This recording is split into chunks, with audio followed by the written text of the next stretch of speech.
Imos chegando ao final do noso simposio coa conferencia de Mari Lires, realmente María Álvarez Lires, que, ela neste momento xa non está en exercicio pleno como profesora de didáctica de Ciencias Experimentais da Universidade de Vigo, pero sigue moi dedicada tamén a ese mundo e, sobre todo, sigue tamén moi dedicada á historia da ciencia en Galicia.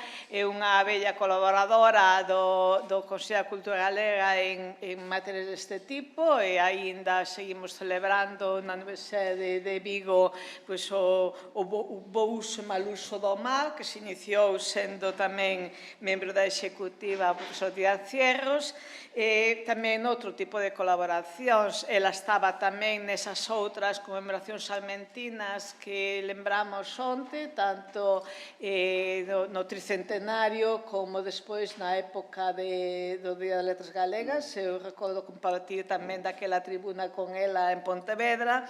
E hoxe vai pechar esta xornada coa conferencia, teño que buscar aquí o título que non o teño, pero está ali, Paradigmas e achegas da química na obra de Sarmiento, unha ollada ás polémicas do seu tempo.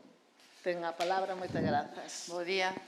Moitas grazas, Presidenta, moitas grazas, ben querida Charo, por este convite, tamén moitas grazas a Quique Monteagudo e ao profesor Fierros que me recomendou como devota de Sarmiento. Devota laica, pero devota ao fin e ao cabo, porque estábamos comentando, en plan broma, que eu fun parella de feito de Sarmiento durante 7 anos, polo menos.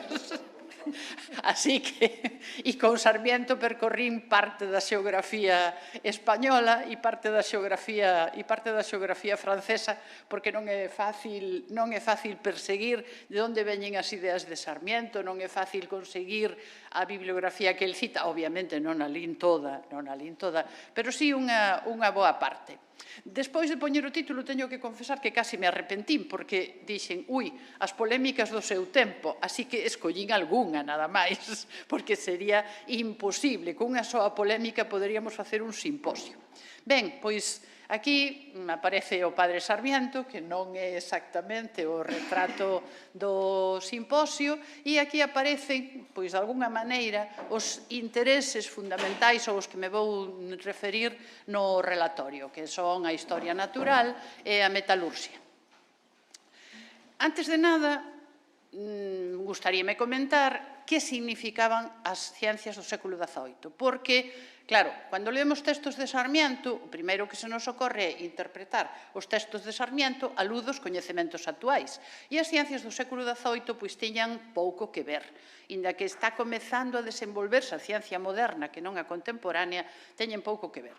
En primeiro lugar, os textos científicos están inzados de consideracións teolóxicas e filosóficas, que hoxe están fora do que significa a ciencia, pero que naquel momento, xa non digo o XVII, ler a obra de Newton, eu, para entender algo da obra de Newton, tiven que ir falar con un especialista para poder interpretar algunhas das cousas que di Sarmiento, por exemplo.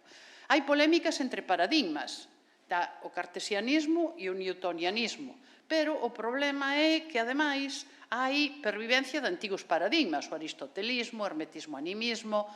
Newton mesmo era alquimista e o foi durante toda a súa vida, non teño tempo de desenvolver, pero se alguén quere que o comentemos, pois despois no debate.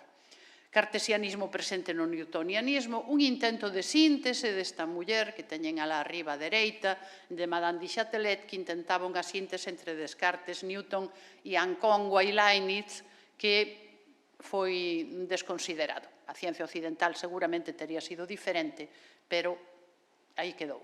A nova ciencia desenvolvese fora das universidades, este é un aspecto tamén moi importante, e era unha actividade amateur e mesmo recreativa. Ademais, a eso temos que sumar que había diferentes escolas científicas europeas no XVIII. Aí a Universidade Holandesa de Leiden, que foi o centro da ciencia newtoniana no continente, e aí temos a esquerda, arriba a esquerda, a Jan e a Pieter van Meeschenbroek. Eso de Meeschenbroek non é que eu sexa unha pedante, é porque estiven con un profesor holandés e me dixo que se pronunciaba así.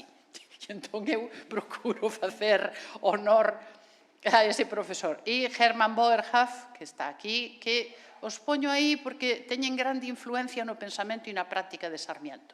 O Colexio Metálico de Suecia, que se chamaba así, o que pertenceu Linneo, e tamén Swedenborg, que este que ven aquí, á dereita, o primeiro pola esquerda, que era un teólogo científico, filósofo e místico, o estilo do século XVII e XVIII, porque era moi difícil escribir as persoas que se dedicaban á ciencia, escribirlas a unha especialidade, que diríamos hoxe. O Colexio dos Curiosos de Alemanha, ao que pertenceron König ou Stahl, aquí están König ou Stahl, arriba a dereita, os dous, e a Universidade de Basilea Suiza, de Erasmo, aquí a esquerda, no medio, Paracelso, que o presentarei máis adiante, Euler, que está aquí abaixo, a esquerda, e Daniel e Johann Bernoulli. Gústame presentar as personaxes porque Sarmiento fala deles repetidamente. Ademais, a Universidade de Moscú, a que fai referencia Sarmiento, porque ten as actas de San Petersburgo e é unha cousa rarísima, non só no 18, senón despois, a que pertenceu Mikhail Lomonosov, a quen se atribúe, ou, bueno, que formulou, seguramente non foi o único, o principio de conservación da materia, como se demostra na súa correspondencia con Euler. E logo, a Academia de París, que primeiro foi cartesiana e despois se fixo newtoniana, mercé a obra de Madame du Châtelet, que a pesar de que foi avalada por Voltaire, nunca se lle recoñeceu. E tamén pertenceron a esa academia Buffon e Laplace. Laplace foi estudado e traducido por Mary Somerville, que está aquí arriba nunha medalla conmemorativa, e finalmente pois a Sociedade de Londres, o que hoxe coñecemos como Royal Society, que se ocupaba da nova filosofía, e aí están Newton, están Hooke e Boyle, que son os dous personaxes que aparecen á dereita.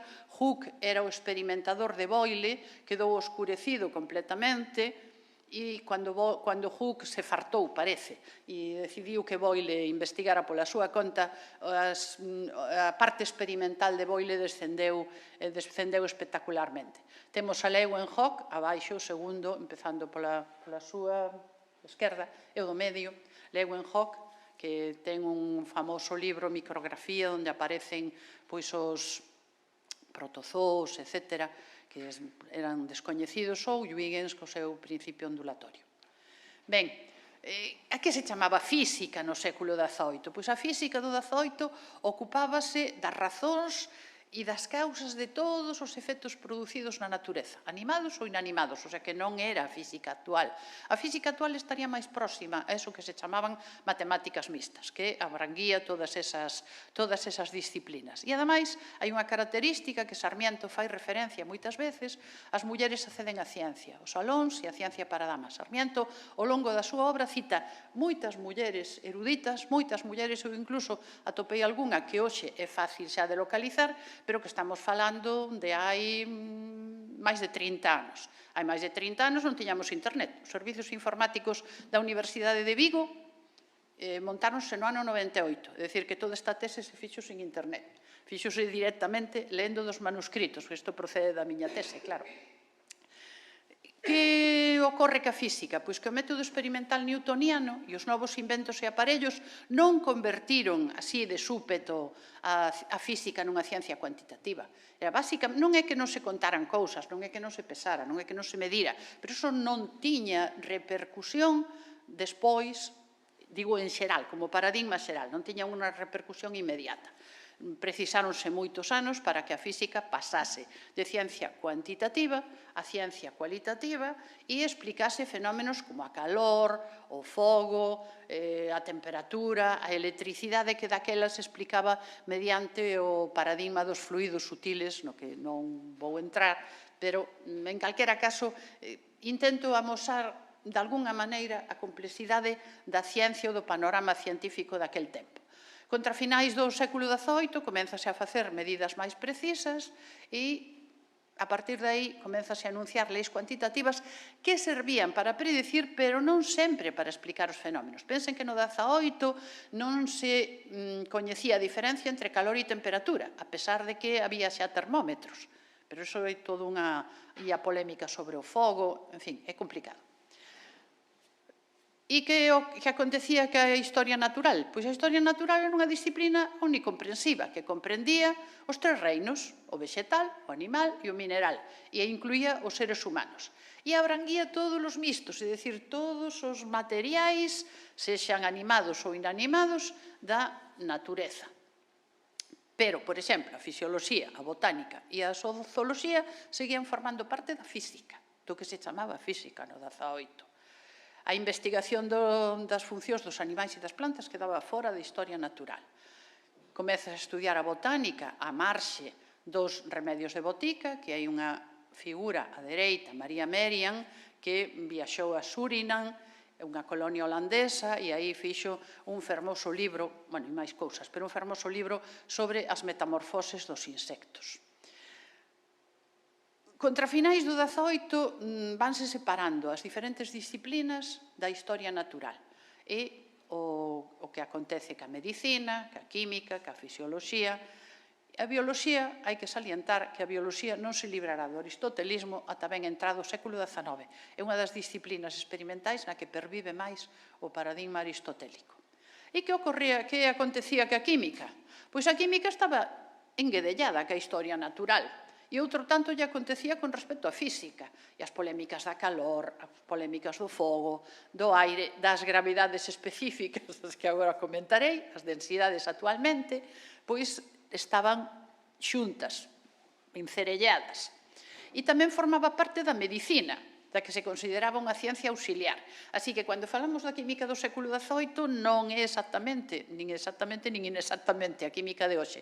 De todas maneiras, eu intentarei forzar un pouco as categorías para chegarme a aqueles aspectos que poden ter máis que ver ca química actual. E, ademais, hai outra cuestión difícil, e é que, a parte da escuridade dos textos, das consideracións teolóxicas, filosóficas, inda que, bueno, como no caso de Sarmiento, Sarmiento era partidario da doble verdade, era unha posición que mantiña a orde vieita, por aquí vai a ciencia, por aquí vai a religión, e non se me toquen, e de cando en vez, pois, cando aparece algún problema, Sarmiento se refire á doble verdade e moitas veces ataca as interpretacións das Sagradas Escrituras. Como decía o profesor Fierros, menos mal que non escribía para publicar, senón a Inquisición teríalle dito unhas cuantas cousas. Bueno, máis que dito, supoño que feito.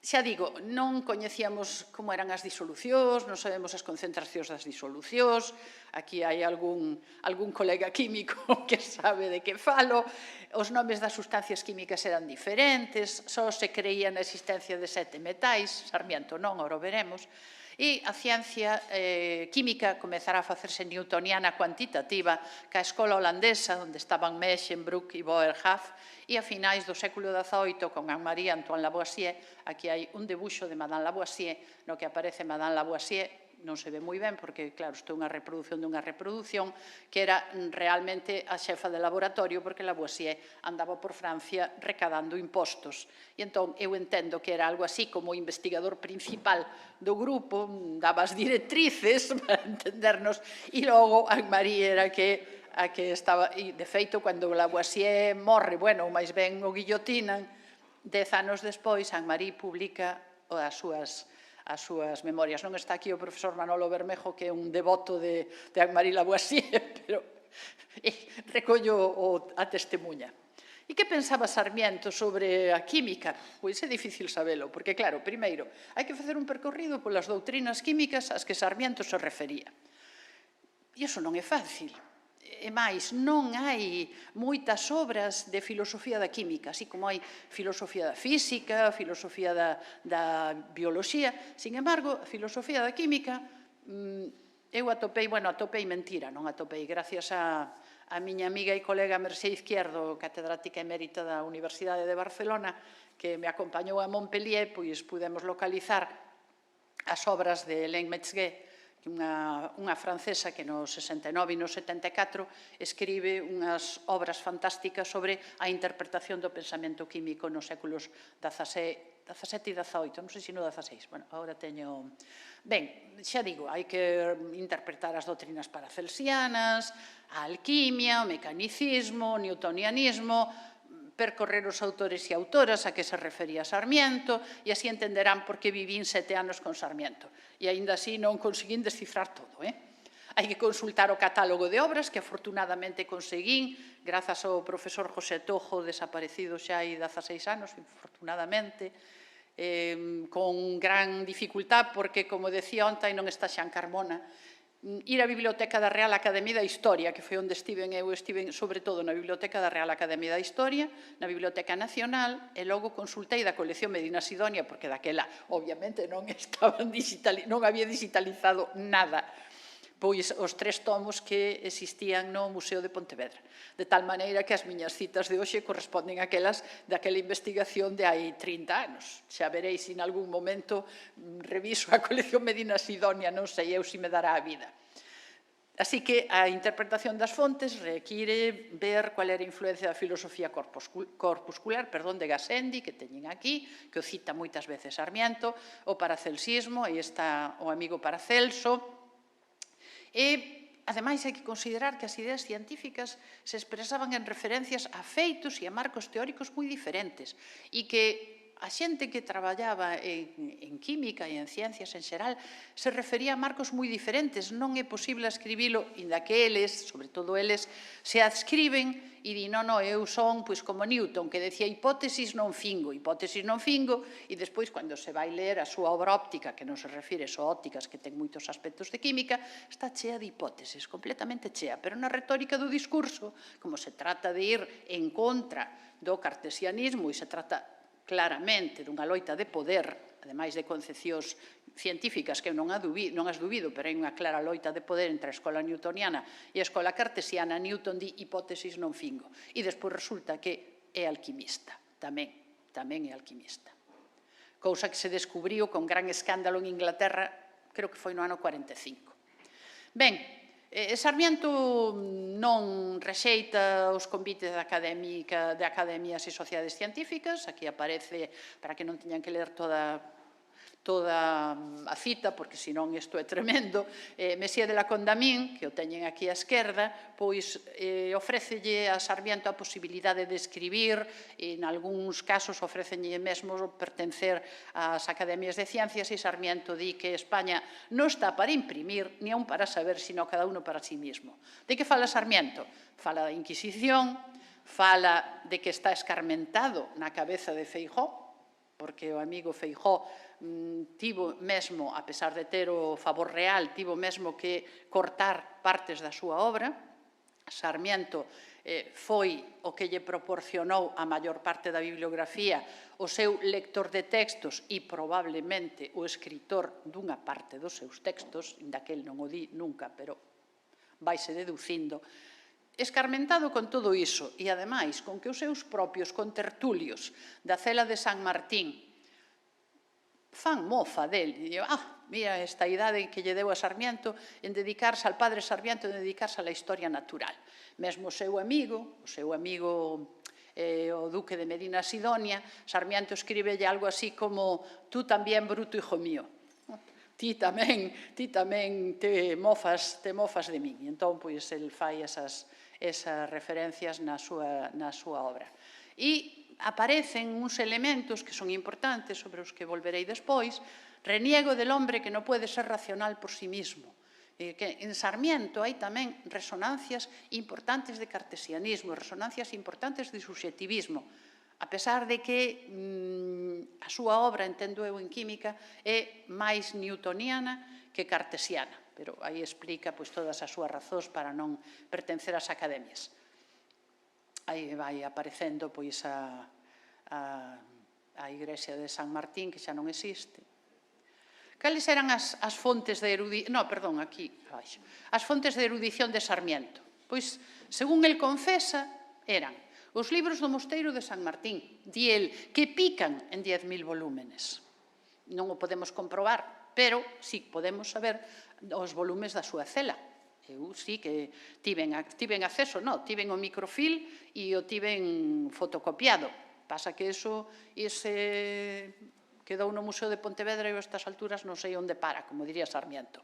Pero sí que se digitalizou no seu momento e eu o tiven imprimido tamén. Supoño que en algunha caixa das múltiples mudanzas das miñas casas estará, pero agora mesmo non o podo recuperar. Dos monxes e monxas das boticas conventuais, como el mesmo confesa, da sabedoría popular de mujeres viejas e rústicos, das súas relacións eruditas, inda que se perdeu unha gran parte da súa correspondencia, das bibliotecas, arquivos e museos que visita, e tamén das actas das academias científicas. E así, na súa biblioteca figuran Journaux de Saint-Vint, Mémoire de Trévoux, actas de Lipsia, Leipzig, colección das Reais Academias de París, Londres, aí está que lles citaba, de San Petersburgo, dos curiosos de Alemanha, da Academia, máis vai explicando se están en francés, se están en latín, en inglés non ten, non debía de dominar o inglés, entón faino a través normal. Faino a través de traducións ao francés ou das obras latinas orixinais. Escola Salernitana, que xa nos poñemos na antigüidade. O catálogo de autores é unha ferramenta indispensable para investigar sobre a obra de Sarmiento e, sobre todo, tamén para investigar nas ciencias dos séculos XVI e XVII. Aí figuran autoras e autores, porque hai autoras, hai un apartado de autoras específico, XVI, XVII, XVIII, pero tampouco faltan Copérnico nin os copernicanos, cartesianos, newtonianos, e aparecen moitas obras de mulleres eruditas, por exemplo, Anna von Schurman, a que eu non coñecía, agora sí que xa aparece, porque os estudios de ciencia e xénero están máis avanzados, pero daquela Ana María von Schurman non aparecía en ningures, unha cartesiana holandesa, ou Oliva Sabuco de Nantes, que escribiu un tratado de medicina española. Tamén figuran as obras de Linneo, libros prohibidos, ele era censor da Inquisición e, polo tanto, tiña acceso a todos os libros. De microscopistas, o seu coñecemento dos antigos era tamén inmenso. E a carón dunha gran parte de títulos, insire comentarios que indica que os leu sobre o tema de que tratan, a opinión da obra, as características de seren exemplares raros, modernos. E aquí o que fixen foi transcribir únicamente aqueles parágrafos, aquí non están transcribidos na miña tese, sí, están os parágrafos de aqueles, os títulos dos parágrafos dos seus catálogos. Como ven, hai de todo, que chama Historia Literaria Científica, hai vidas e bibliotecas, hai actas, hai, en fin. Disculpen porque co cambio do ordenador, de sistema operativo, hai algún salto por aí nos textos. E este texto demostra, hai máis, pero este texto demostra o actualizado que estaba en cuanto ao que se estaba facendo na ciencia da súa época. Pensen que os experimentos de Benjamin Franklin eran contemporáneos a Sarmiento, pero contemporáneos os últimos anos. E aí escríbelle o famoso duque de Medina Sidonia, que aí teñen o retrato 14 duque de Medina Sidonia, cuxa sucesora non me deixou entrar na biblioteca de Medina Sidonia porque como eu ia da Universidade de Vigo e Vigo está en Pontevedra e sei unha duquesa de Medina Sidonia, os 3 tomos do Museo de Pontevedra lle foran roubados, o profesor Filgueira Valverde decía que aquilo foi unha doazón e que o museo nada, pero en todo caso eu non tiña nada que ver nin con unha cousa nin coa outra. Pero a duquesa Roja non me deixou entrar, a pesar de que o reitor da Universidade de Vigo naquele momento, José Antonio Rodríguez, chamou directamente, intercedeu, etc. Non houve maneira. Así que, por iso digo, accedín os 3 roubados do Museo de Pontevedra. Se estivese Carlos Valle explicaría esa polémica, pero como non podía estar... Ben, en todo caso, o que quero demostrar con eso na carta, unha mostra, pequena mostra, que fala del artículo de los nuevos fenómenos de la electricidad que ya había leído en la Gaceta de Madrid. Claro, como non tiña outra cousa que facer, porque tiña un criado e o gato, que Mizaldini, que era o que compartía con el tempo, pois botaba todo o día lendo mentras puido. Esta polémica do seu tempo, e a poño porque, claro, ten que ver co que di Sarmiento, pois poño nun lado cartesianismo, discúlpeme porque é moi complexa e seguramente non. Isto é unha simplificación, pero, en fin, en calquera caso, interésame destacar, en cuanto a metodoloxías, que a filosofía cartesiana explicaba a natureza das cousas poñendo por diante da experiencia. É dicir que, se o noso espírito está suficientemente cultivado, saberá deducir a natureza das cousas pola súa contemplación. porque, de acordo con uns principios, unhas verdades primordiais ou principios, se pode interpretar todo. E as evidencias, en última instancia, coincidirán ca observación sensible. Pero sempre é previo o coñecemento. Diríamos hoxe, as hipóteses preceden sempre a experiencia sensible. Descartes fai unha primeira formulación do que hoxe coñecemos como método hipotético deductivo. En cambio, no caso de Newton, di que o seu sistema non é de hipótese, xa o comentei antes, senón unha generalización de feitos derivados da observación. Con isto, Newton fai unha introdución a que hoxe chamaríamos método inductivo. Porque ás veces, cando se fala de método científico, eu sempre me pregunto, de que método científico estamos a falar? Do inductivo, do hipotético deductivo, do método científico que non é o mesmo, ou metodoloxía científica non é a mesma que se utiliza na química, que na botánica, que na mineraloxía, poño por caso de que método científico estamos a falar. Falaremos de metodoloxías científicas. Pero por que máis científico o hipotético deductivo que o inductivo? Pois son dúas maneiras de proceder. En calquera caso, Newton decía que non se debe poñer o espírito por diante, senón que ten que ser posterior á observación dos feitos. Observanse os feitos e despois se enuncian as hipóteses, as leis, máis ben. E, ademais, polo que se refire á química, o cartesianismo asimila a materia co espazo, a materia sería volume, diríamos hoxe. Sin embargo, o newtonianismo identifica a cantidade de materia ca masa. Todo físico no universo estaba para Descartes composto por corpúsculos, os que representa por figuras, non pode haber baleiro, e toda a materia está constantemente remuñándose. Son os famosos vórtices de Cartesio, que son estes que aparecen aquí abaixo. E admite a natureza ondulatoria da luz. Pola contra, o newtonianismo identifica, xa digo, a cantidade de materia ca masa. Non se opón á natureza corpuscular, pero nega as imaxes, di, e que observación me permitirá a min saber cuáles son as imaxes dos corpúsculos que forman a materia. Atribúe aos corpúsculos unha propiedade, a famosa atracción a distancia.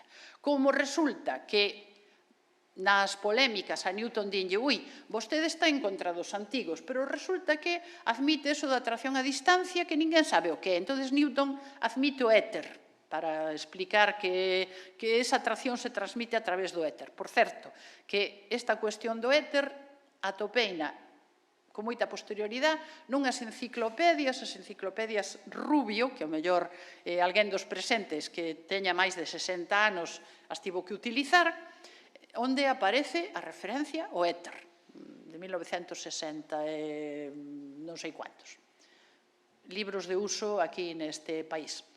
Newton acredita no baleiro, Descartes non, é o plenum, non hai baleiro, admite a natureza corporal da luz, que está sometida á atracción universal, e o que é importante para a química, dalle un papel de reactivo nas reaccións químicas, o cual servirá despois para a interpretación do fogo, pero é outra cuestión. Onde se sitúa Sarmiento? Sarmiento nunca se declarará nin newtoniano nin cartesiano. El di que non pertence a ningún sistema, que esos son sectas, e que el non dubida en manifestar, como repito, non escribía para publicar, o seu convencemento, por exemplo, sobre o copernicanismo, que estaba contido no newtonianismo, e cando xa se permite escribir, incluso falo de Europa, aparece sempre unha salvidade que di que se reproduzca aquí o copernicanismo non quere decir que o autor ou editor estea de acordo con esas ideas, sino que simplemente se limita a transcribilo. E aí hai unha frase desas típicas de Sarmiento, donde vio chapucearse el sol en los océanos según la credulidad de los antiguos y aún de algunos vulgares de hoy. El é partidario do baleiro e, ademais, o di con moita claridade, el Baco, que lle chama. E aí hai unha cita na que, diante dun impugnador de Feijóo, el, pois con esa retranca galega típica, dice: yo no creo que el agua se violente y se suba a mayores porque los aristotélicos lo han soñado, o porque sean temerosos del Baco. que no se sueña lo que hoy está evidenciado, es que sube el agua cuando el aire, en virtud de su pensantez, la comprime, al modo que vuesa merced salta hacia arriba cuando le aprietan o cuando para que sube el vino se comprime bien la bota, en donde se ve que nunca para que no se dé vacío sube el agua. Aí está atacando o famoso horror ao baleiro. E esta é unha máquina de baleiro da época. Esa non a tiña que eu saiba Paco. Así que non é fácil de interpretar porque no pensamento de Sarmiento hai resonancias de Bacon, de Descartes, de Gassendi, de Mersenne. Aí teñen a Mersenne, que quizá o menos coñecido, é un xesuíta francés, mestre de Descartes, que inicialmente era moi partidario do hermetismo, animismo da alquimia e logo se converteu ao cartesianismo. Non sei se o baixaría a ver alguén ou se lle iluminaría unha luz, pero en todo caso cambiou dun paradigma a outro. Dos experimentalistas holandeses, de Rousseau, de Locke, da sabedoría empírica popular, da ciencia oriental. El é moi admirador da ciencia chinesa, moi admirador da ciencia chinesa. Di que os chineses inventaron cantidad de cousas, e comeza pola tinta chinesa, e aí non recordo quen, non sei, era na ponencia de Díaz Fierros, que falabas, ou unha na túa, cando fala dos acetábulos, dos ollos, e que dai se podería facer, pois igual que eso, fala da brúxula, ou fala de cantidade, e di que los cruzados, non di os moros, di que los cruzados vinieron de las cruzadas y atribuyeron a la ciencia europea muchos descubrimientos que eran propios de la ciencia china, di Sarmiento. Entonces, que non veñan agora en Europa a decir que, porque non. Porque antes la pólvora, la tinta china, la brújula, non teño tempo nin reproducir esa parte porque se me meto con os inventos e creacións, entón iba a aburrir a audiencia.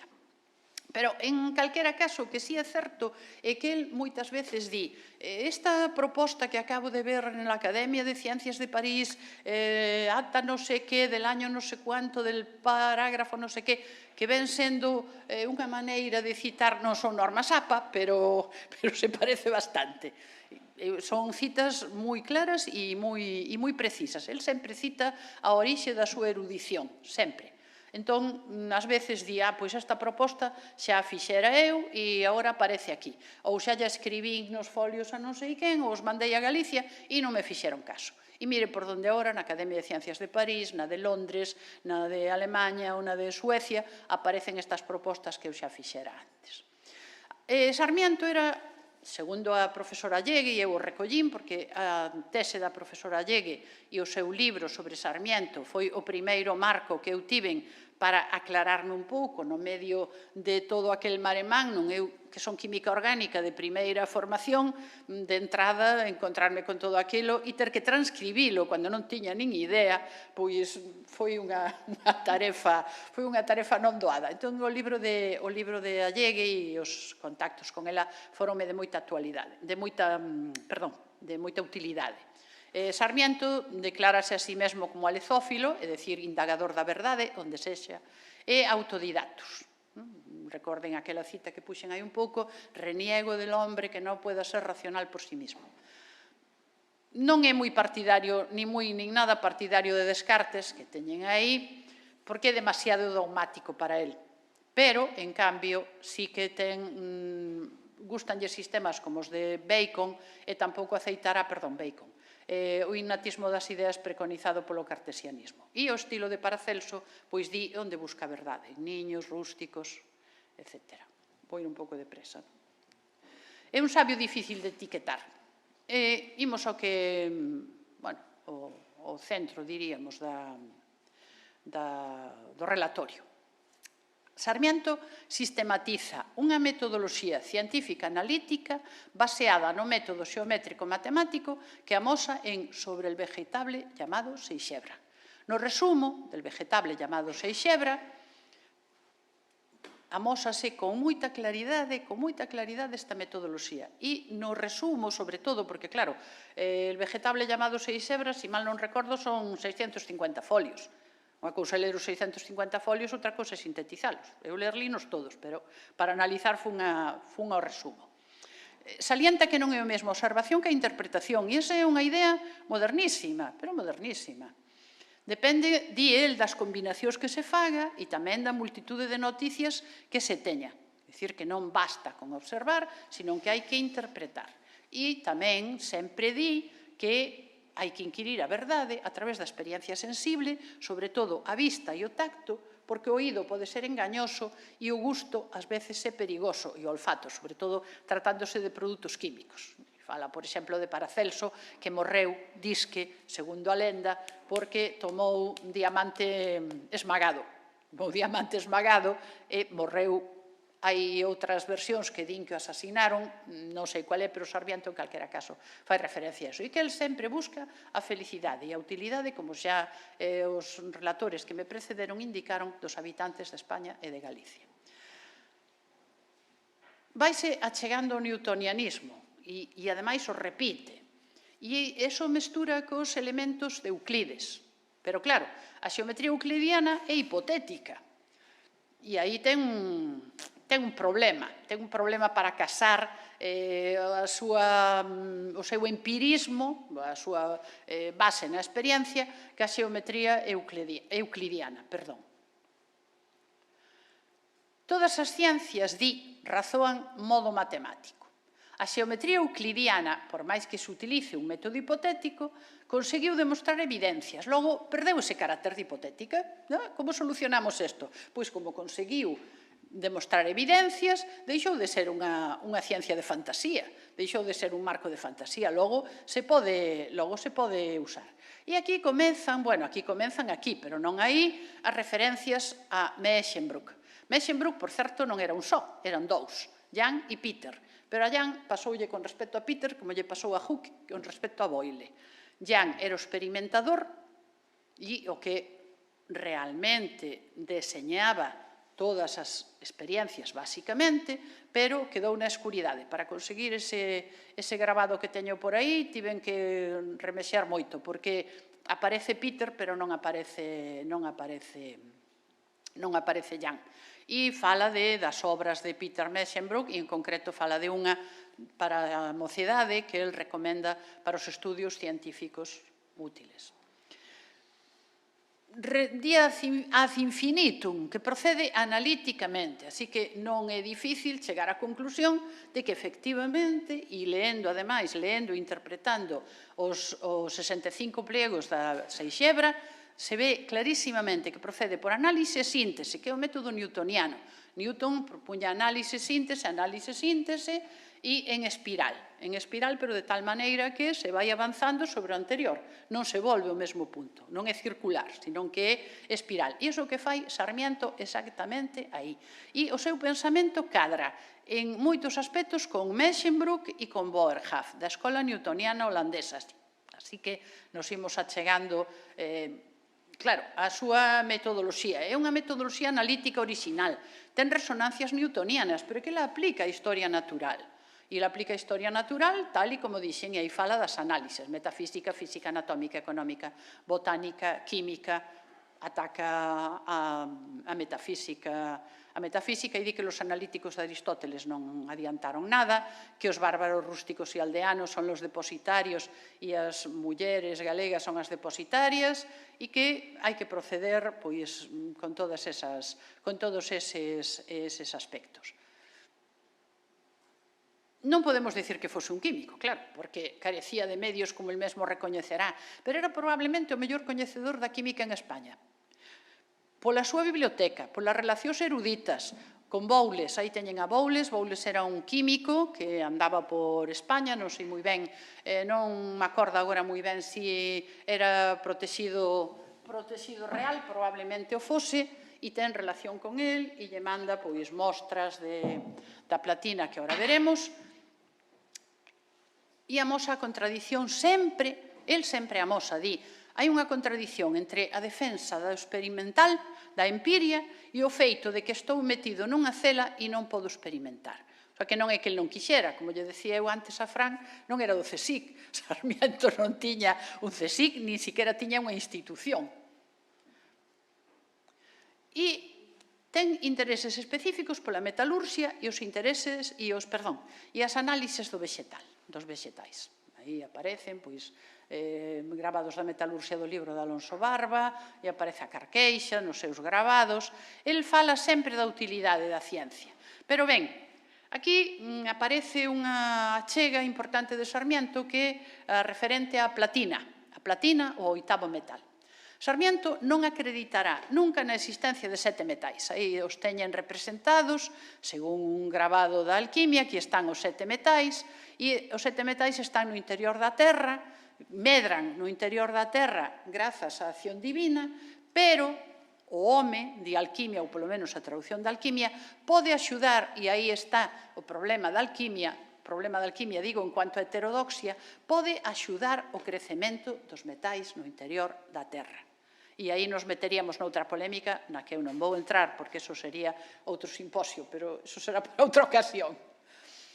Había 7 metais, coñecíanse 7 metais, pero resulta que a Sarmiento mándanlle en 1758, eso de 1758 é unha hipótese miña que eu creo que é bastante consistente, porque consultei as citas e as referencias que fai Sarmiento e eu creo que lle chega en 1758, inda que el non o di, que lle envían da América.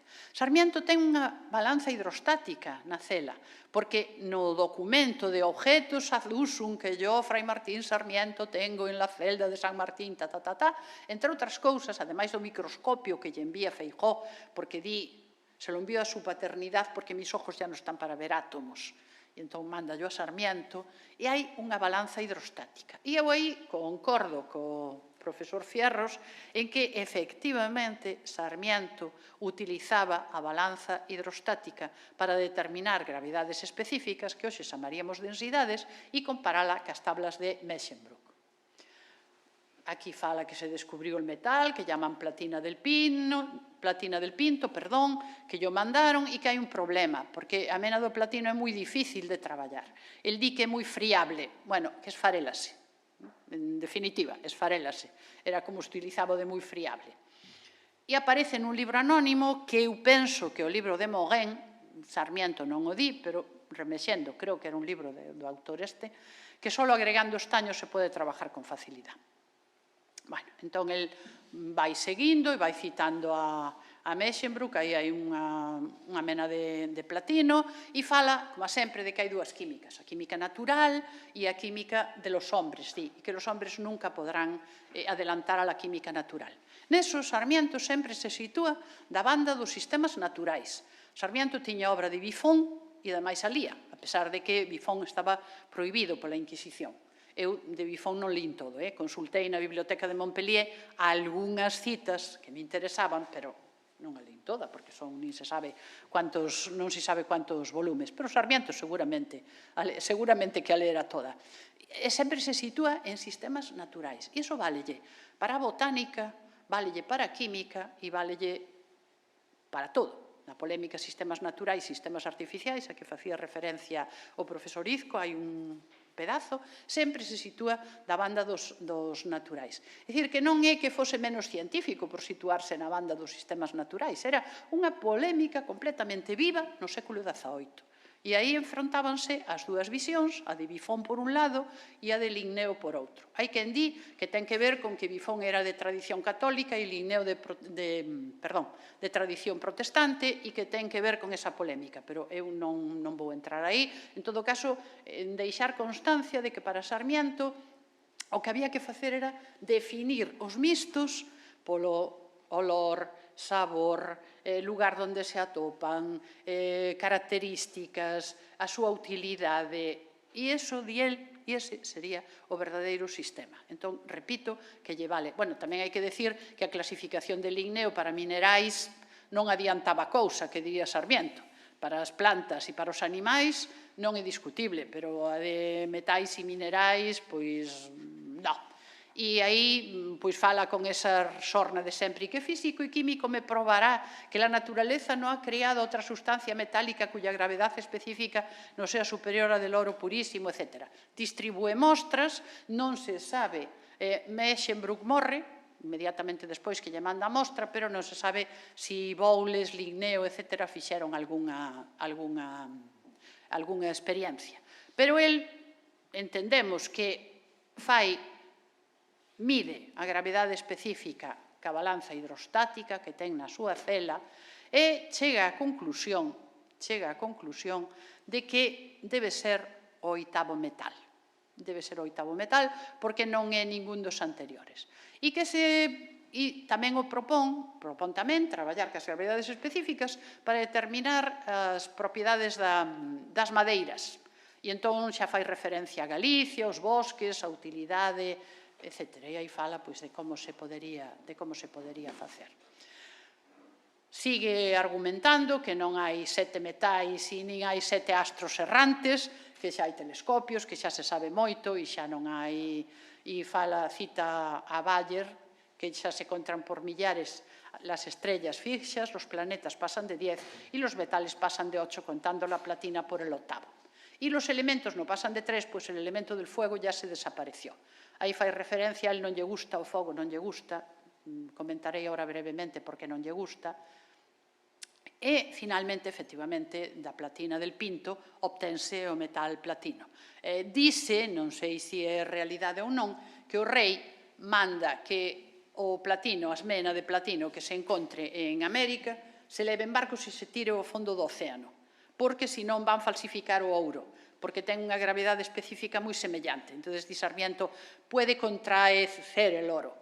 Iso se di, non sei se é realidade, non o puiden comprobar, pero iso é o que se di. Bueno, e outro aspecto sobre as análises químicas das plantas, que é unha polémica complexa, ao que Sarmiento é moi oposto.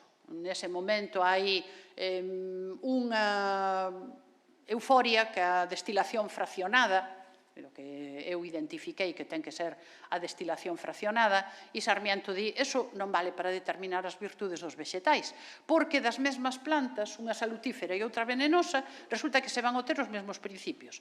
E onde imos con iso? Argumenta contra toda análisis de plantas e aí consulta as memorias da Academia de Ciencias de París e consulta a obra de Lemery pai e de Lemery fillo.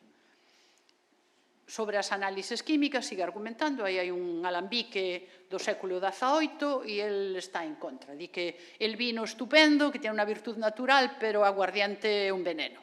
Veneno que, ademais, atenta á saúde humana e que non se debe usar o fogo. Outra cousa é usar as infusións, os cocimentos, que son fan, dicen os cocineros, las cocineras, e non los mancebos de botica. Esas destilaciones las inventaron los árabes, máis para olores e perfumes que para preparar, alimentos ou medicamentos.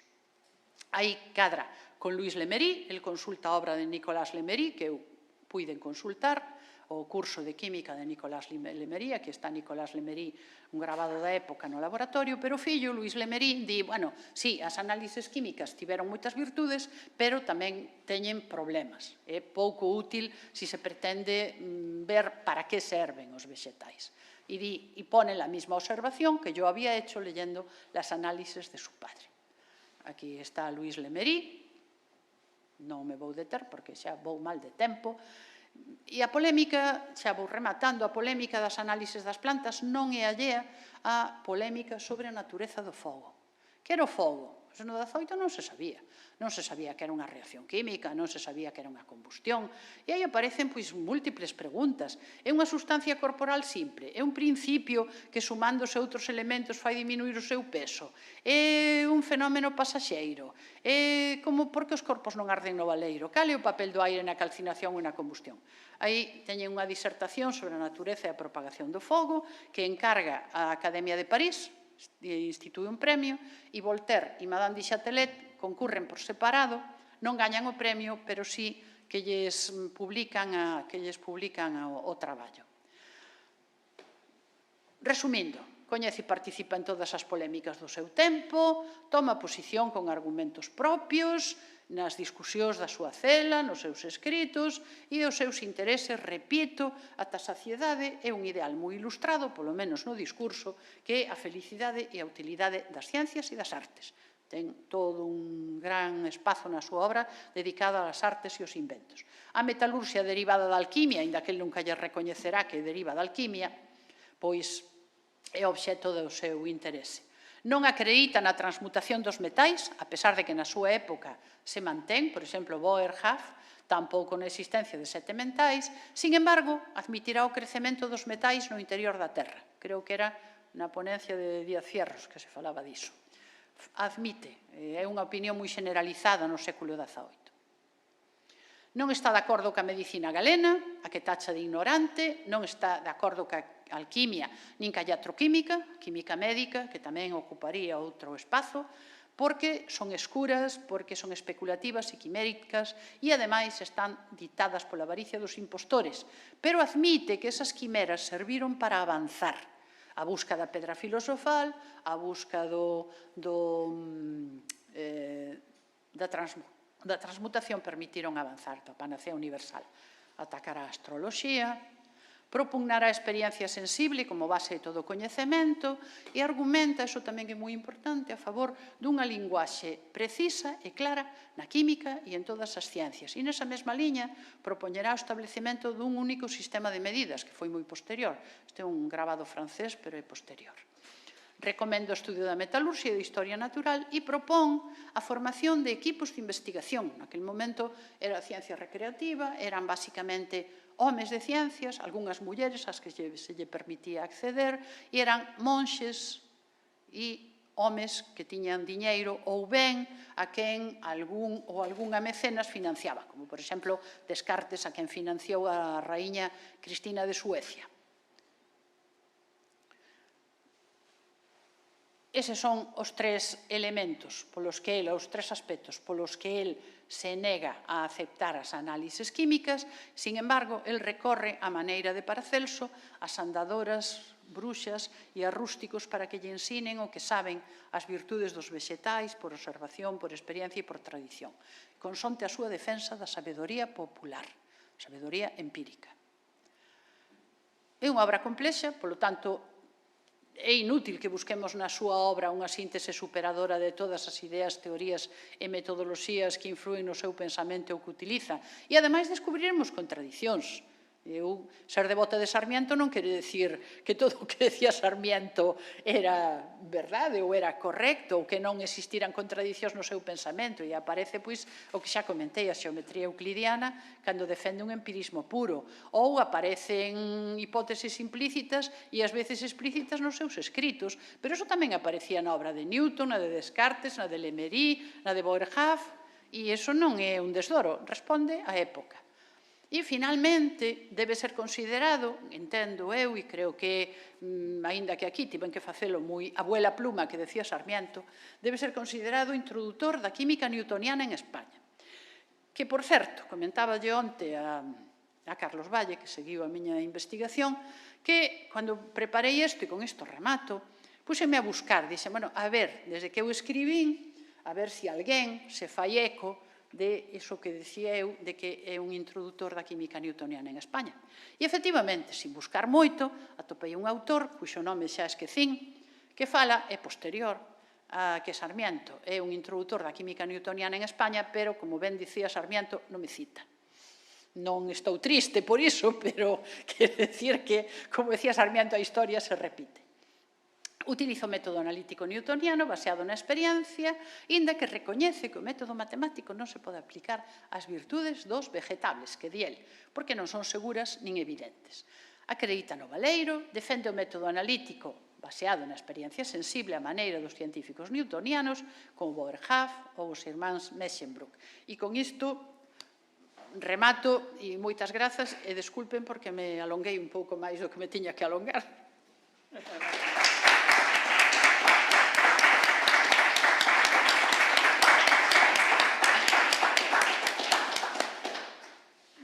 Eu creo que así a todos é unha e media, temos aínda uns minutos, se alguén quere facer algunha pregunta, algún comentario ou intervención da maneira que queira.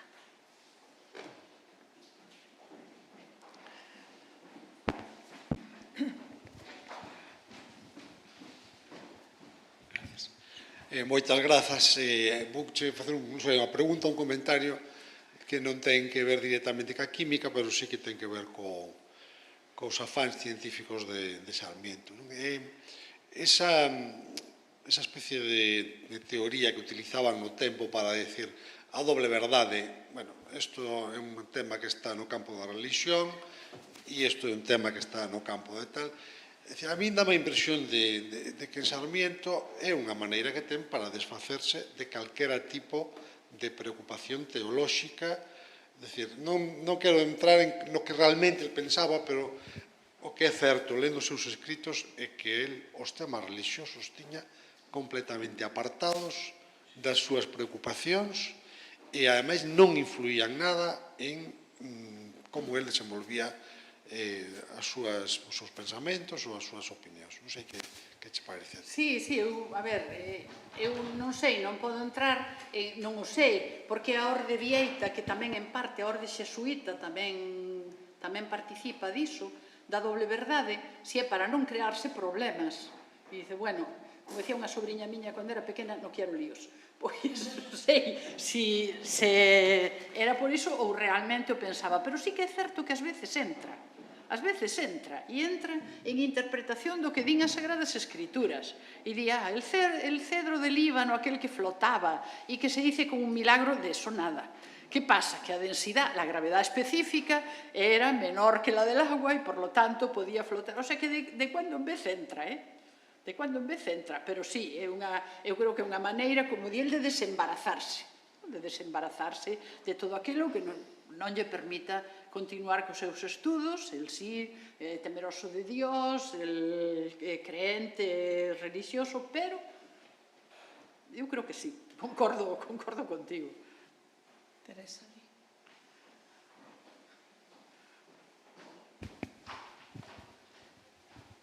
Bueno, enhoraboa por a intervención, que pareceume completísima, moi pedagóxica, en fin, magnífica. Unha pregunta moi puntual. A recurrencia a sanadores e bruxos, que dixeches no final, casi no remate da tua intervención, era basicamente nos eidos de tipo experimental, supoño. Sí.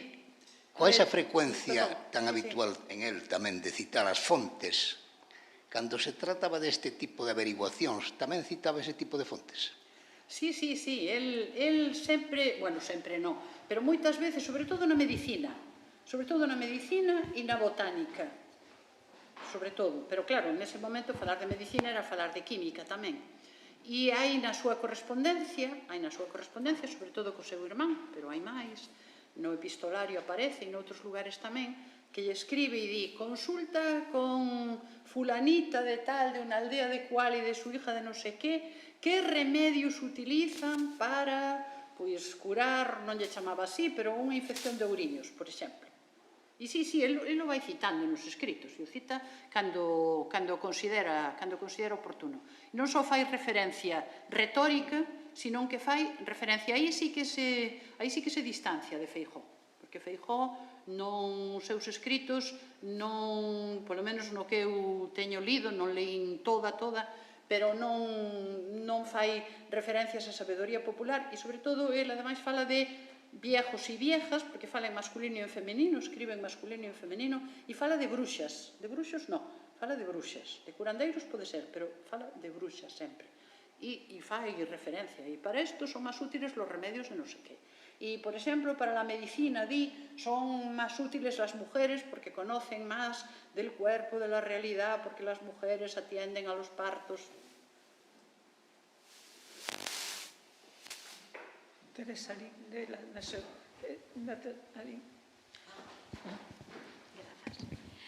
Bueno, pois antes que nada felicitarlles polo magnífico traballo, tanto no simposio como na posibilidade de acceder digitalmente na súa web a multitude de obras relacionadas con Sarmiento ou da súa propia pluma. Pero tamén comentar que na Biblioteca Nacional, na Biblioteca Digital Hispánica, pódese descargar a obra 660 pliegos. E nada, simplemente citar que se pode descargar. E, bueno, de novo, felicitacións, parabéns. Pois moita sorte, moitas gracias, e que sorte que se poida descargar agora, porque eu iba con un ordenador bello E ali picando como podía. Sí, xa sei, xa sei. Pero estaba Isco, creo que pedías algo. Non pedín eu a ver. Vale, moi ben, bueno, parabéns porque non era nada fácil resumir todo isto nunha época tan complicada como é precisamente o 17 a 18, non? O que quería un pouco era que me precisaras un pouco máis, non? O concepto e un pouco a recepción do que defines como química newtoniana. Eu creo que a defines newtoniana desde o punto de vista do valor da experiencia como base da química, máis que porque, en fin, habría que discutir en que sentido pode ser newtoniana, máis de Boyle, o que sea. Eu iba un pouco máis por esa liña, porque a química realmente empezou un pouco tamén a cambiar a partir do 17, a partir dos traballos de Boyle, a partir das análisis químicas, non? Que parece que non acredita moito nelas Sarmiento, porque o que son propiamente análisis químicas, análisis da auga, tiña, por exemplo, o libro de Bedolla, o primeiro volumen, o segundo non? Pero as análisis das augas xa tiñan que utilizar o lume para as gravimetrías que eran básicas. E creo que a versión que tiña Sarmiento, a utilización do lume, era máis ideolóxica, casi que ou cartesiana, si queres, pero vamos, non se pasaba na experiencia, porque toda a obra de Paracelso e todos os destilados e todo o que ven por aí, prácticamente para él era nefasto, non? Entón, nese sentido, eu creo que habería que matizar un poquinho máis en que sentido toda esa parte da química importantísima, non? Que ven de Boyle e ven dos análisis das augas en Sarmiento queda como moi desdibuixada, non? Sí, eu, a ver, xa dixen que na súa obra se aprezan contradicións. Eu, cando falo da química newtoniana, refírome a dúas cuestións basicamente. Unha é a metodoloxía que el defende, que é análise-síntese, e que leendo a Seixebra se describe perfectísimamente, e iso é puramente e claramente newtoniano. O cuantitativismo, que comeza a aparecer, e por iso recolle da escola newtoniana holandesa, pero hai outros aspectos que son contradictorios, efectivamente, como ti ben dís. E, por exemplo, o seu interese pola metalurxia é completamente contradictorio con toda a diatriba que fai da alquimia, porque a metalurxia é filla da alquimia. Outra cousa é o paradigma filosófico, pero a metalurxia é filla da alquimia, e a metalurxia non se fai sin fogo. Pero, ollo, Sarmiento admite o fogo para os minerais, teño por aí algunha cita, admite o fogo para os minerais, pero, en cambio, eu creo que ten unha faísca animista, o que pasa que despois, como xa andaba con presa, fun saltando, bueno, ahora non sei onde está. Ben, pero en todo caso podo dicilo de memoria, porque é unha cousa que teño analizada. Sarmiento di que o fogo non se debe utilizar ni para a máis mínima planta, porque o fogo martiriza a los vegetables, di. Entón, eu aí creo que hai unha faísca interesante de animismo, creo, pero en cambio sí que o acepta para os metais e para os minerais.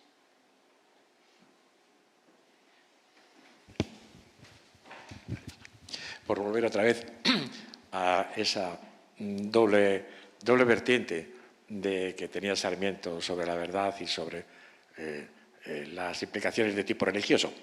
En algún momento, como yo he comentado antes muy someramente, esa dicotomía en la cual también se tiene que definir la turrefortiana y la lineana, en algún momento se me cruzó la idea de que pudiese haber un motivo religioso.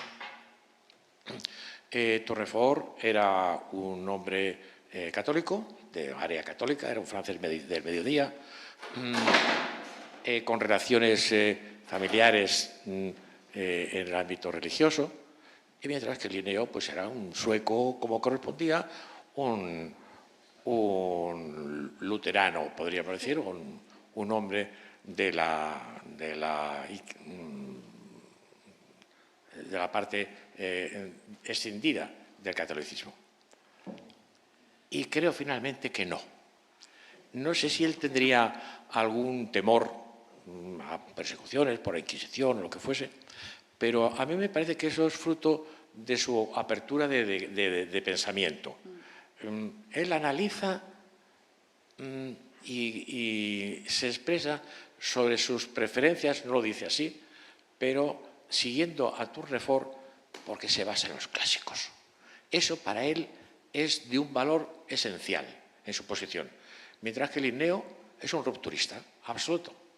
Y en esa medida él toma partido por Tournefort, aunque también lo he comentado antes, conoce muy bien la obra de Linneo, hace muchos elogios precisos y determinados sobre Linneo, pero falla en la base del clasicismo griego y romano, en la tradición.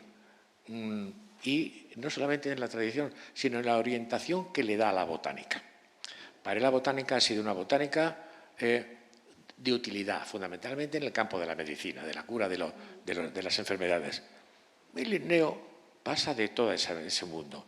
Linneo se convierte, diríamos, en el primer botánico que estudia las plantas per se, como plantas, no en función de para qué sirven, no en función de sus nombres, no en función de su origen, sino en función de que él quiere hacer, y lo hace, un sistema de clasificación, que también lo tenía Tournefort, por cierto. Sí. Lo que pasa es que estaba basado, el sistema de Tournefort estaba basado en otros criterios, fundamentalmente en los criterios de la forma de la corola, y llega Linneo y dice, no, aquí es número, tantos sépalos, tantos pétalos, tantos, sobre todo, los órganos sexuales, tantos estambres, tantos carpelos. Y cómo están organizados esos estambres y esos carpelos. Pero yo creo que esa es la realidad que le lleva a Sarmiento a tomar partido o a sentirse más a gusto, además de la cronología. Sarmiento es un hombre coetáneo con Tournefort y cuando él está trabajando ya lleva una temporada.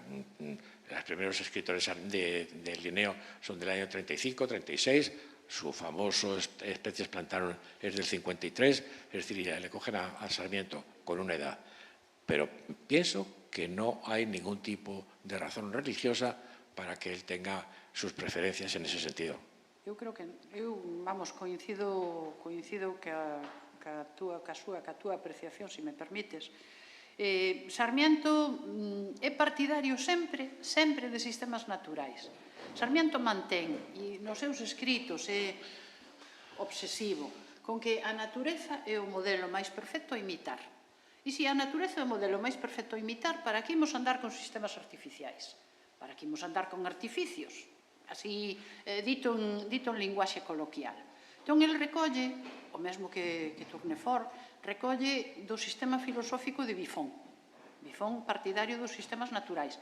Que Buffon fose católico, que o era de tradición católica, pois eu non sei, hai quen di que eso ten que ver, pero eu creo que neste caso Sarmiento, o mesmo que no resto da súa obra, non creo que tivese unha influencia.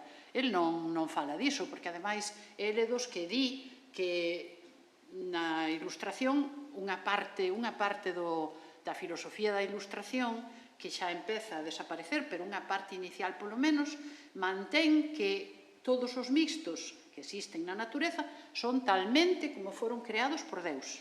E Sarmiento non se sitúa aí. Sarmiento, como ben decía Díaz Fierros, non se sitúa aí, senón que se sitúa, bueno, non sei se chamarlle preevolucionismo, pero nunha posición que en calquera caso podería dar orixe posteriormente. E aí non se preocupa de cual é a ortodoxia. Sabemos que moi posteriormente a obra de Darwin foi condenada pola Igrexa Católica, o sea que eu creo que non. Pero bueno, en esa medida, perdón por interrumpir, también, y como todos los botánicos, y en aquellos tiempos la botánica y la zoología iban de la mano, eran creacionistas, no había ningún concepto todavía en el campo de la naturaleza, no refiero al de la geología, o la edafología no, los minerales. Todos eran creacionistas y Sarmiento, desde luego, hace referencias continuas a los vegetables, tal como han sido creados por Dios, la naturaleza de naturaleza divina, permanentemente anda haciendo referencias en ese sentido, pero es que es lo normal. Linneo también era un creacionista. Lo único que Linneo era consciente de que su sistema no era natural, era artificial. Y es una de las críticas que se le hace desde el inicio. Y hasta ahí estamos llegando. Hoy seguimos buscando un sistema que sea natural y, bueno, se ha ido acercando mucho la ciencia a sistemas naturales, pero al final la clasificación es una clasificación humana. Por mucha información que tengamos, genética, evolutiva, etcétera, sigue siendo una clasificación humana. Los cortes de los rangos de la naturaleza los ponemos nosotros, lo mismo que los nombres. Claro. Gracias. Gracias. Moitas grazas. Sí, Javier. Javier Joaquín, perdón. Bueno, no, solo una pequeña cosita respecto de esto de la doble verdad.